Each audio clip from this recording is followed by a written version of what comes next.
Okay, this is gonna be a new experience. Finally filming in front of my now husband. But it's something I have to get over because now we have roommates, so if I can't film in front of Garner, then I will have no chance ever to film in our new place. So let's just get into it. So hello YouTube, my name is Marie, and today we're gonna talk about the full 8 episodes of The Witch's Diner. So this story centers around a diner that serves wishes. Delivery guaranteed. Notice how I said delivery and not satisfaction, and that is because these wishes have a price. And here at the Witch's Diner, money is not accepted as payment. It is up to the chef or the witch to dictate what they will get in return for granting the customer's wish. She might ask for your voice in return for love, or even 2 fingers in return for a stable career.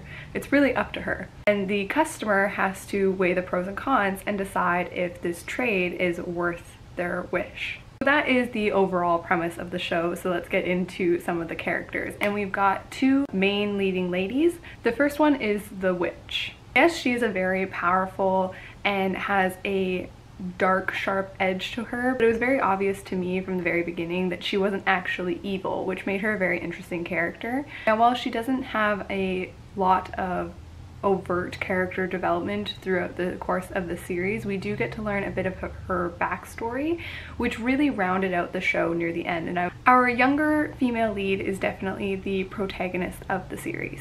Her story is a coming-of-age one, despite being in her mid to late 20s. For her, she finds herself at the diner after many hardships that befall both her and her professional, personal, and family life, and decides to order the blood red steak of revenge. It is a decision that causes her a lot of emotional turmoil later, as she has to come to terms with the true cost of her actions.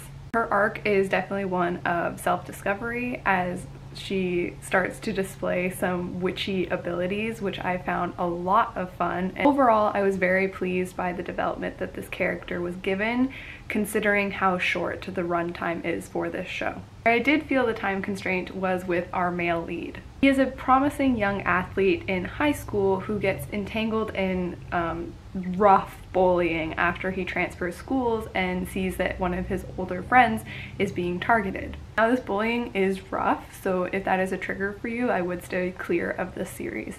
He too makes a wish at the diner and ends up working there part-time. In general, I also enjoyed this character. I think that's true for all of the characters of this series. There's not a single one that I really had a problem with. I did enjoy watching everyone on screen, but with him in particular, I felt like there were a lot of beats along the way with his story that didn't have the cohesion that I wanted from them. I liked his beginning and I liked his end, and things definitely happened to him in the middle. I just wish that there was more time to allow them to breathe and also get smaller moments that connected them all.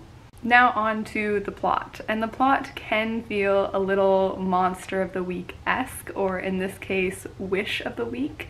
But I didn't mind it because it wasn't overdone. I thought there was a perfect number of customers and wishes that we got to explore. Through these wishes, we actually see some character development for our main cast, so I think it's the perfect way to do this kind of Wish of the Week scenario. And this brings me to my first overall pro of the show, and that is the script.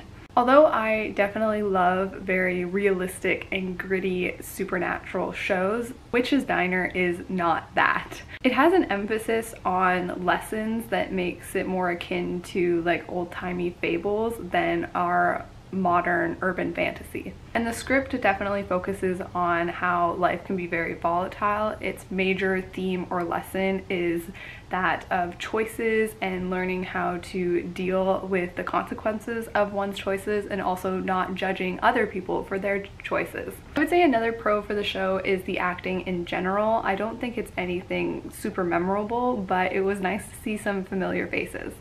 Hi guys, Editing Marie here. I'm just finishing up this video and I realized I completely missed a point that I wanted to touch on, and that is the magic system. I actually really enjoyed it. I found it very believable, and I also loved the fact that our witch was in fact a kitchen witch, that her spells were enacted by people eating the food that she cooks. I really loved all of the scenes of her actually cooking and baking and the different ingredients. I thought it was a lot of fun. I did want to touch on a point that was brought up by a friend over on Instagram. She found the magic was too easily accepted.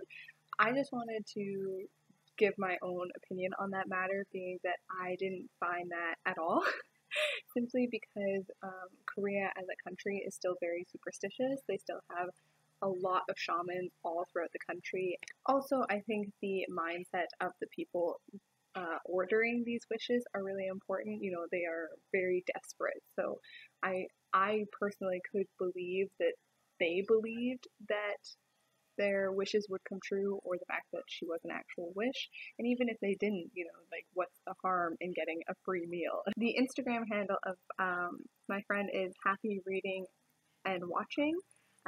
She really focuses on clean shows, books, and movies, and is way more active than I am. So if you're looking for more K-drama updates and recommendations of shows to watch, I'd definitely go check her out. It's actually how I was introduced to this series. Okay, back to the video. Now let's get on to cons, and if the first one isn't obvious, I do think that the short time frame is a problem with the show. I would have liked at least 1 or 2 more episodes just to give breathing room and flesh out those certain characters. And then another one, which I feel like might be a bit of an unpopular or controversial opinion, is the overall look of the show. I feel it's very uninspired and really obvious. You know, if you think about a witchy show, that is the aesthetic of the show, and I just think it's, again, it's a bit too on the nose. I would have loved for the show to take on a completely different aesthetic, say like cottagecore, which would have really emphasized the underlying theme of things are not what they seem. I also think I might have watched the show at the wrong season. Although it did come out this summer, I believe, it has a spookier feel that would be really wonderful to watch during October or November, you know, like Halloween season, especially if you're like me who wants something a little spooky but not scary. So now it's time for my overall rating, and I'm gonna give The Witch's Diner a 3 out of 5 stars. It's a great premise with something obvious to say. I love shows that have a central theme or a message, and this one is very clear throughout the entirety of the show. Although the characters themselves would have benefited for more time on screen, a little bit more time to develop their backstories and motives and things like that, I did find them overall very likable. And while The Witch's Diner is definitely not going to make my list of like favorite 2021 K-dramas, it's one that I enjoyed watching and did get me out of my current K-drama rut. If they develop a season 2, I will definitely tune in. So guys, that's everything from me. I hope you have a good day and a good night. Bye!